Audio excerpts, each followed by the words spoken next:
ಬುಧವಾರ ನಸುಕಿನ ಜಾವದಲ್ಲಿ ಗೋವಾ ಮತ್ತು ಕಾರವಾರ ಸಂಪರ್ಕಿಸುವ ಕಾಳಿ ಸೇತುವೆ 1:50 ಸುಮಾರಿಗೆ ಕುಸಿದು ಬಿದ್ದಿದೆ.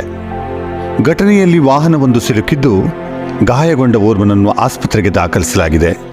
ಕೇರಳ ಮೂಲದ ಲಾರಿ ಚಾಲಕ ರಾಧಾಕೃಷ್ಣ ಎನ್ನಲಾಗಿದೆ. ರಾಷ್ಟ್ರೀಯ ಹೆದ್ದಾರಿ 66ರಲ್ಲಿರುವ ಈ ಮಾರ್ಗ ಗೋವಾದಿಂದ ಕರ್ನಾಟಕ ಸಂಪರ್ಕಿಸುವ ಸೇತುವೆಯಾಗಿತ್ತು. 1986ರಲ್ಲಿ ಈ ಸೇತುವೆ ನಿರ್ಮಾಣಗೊಂಡಿದ್ದು ರಾಷ್ಟ್ರೀಯ ಹೆದ್ದಾರಿ ಇಲಾಖೆಯಿಂದ ಇದನ್ನು ನಿರ್ಮಾಣ ಮಾಡಲಾಗಿತ್ತು. ಪ್ರವಾಸಿಗರ ಪಾಲಿಗೆ ಈ ಸೇತುವೆ ಆಕರ್ಷಣೀಯ ಸ್ಥಳವೂ ಕೂಡ ಆಗಿತ್ತು. ಅನೇಕ ಸಿನಿಮಾದ ಚಿತ್ರಣ ಈ ಸೇತುವೆ ಮೇಲೆ ನಡೆದಿತ್ತು.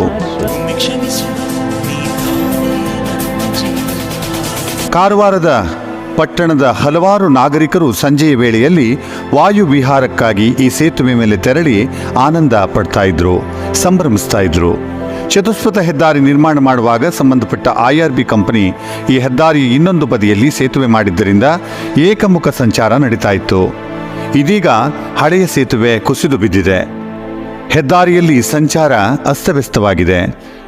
ಒಂದೇ ರಸ್ತೆಯಲ್ಲಿ ತಿರುಗಾಡಬೇಕಾದಂಥ ಅನಿವಾರ್ಯತೆ ಸಾರ್ವಜನಿಕರದ್ದಾಗಿದೆ.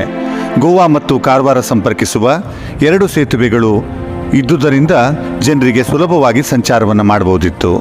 ಆದರೆ ಈಗ ಹಾಗಲ್ಲ.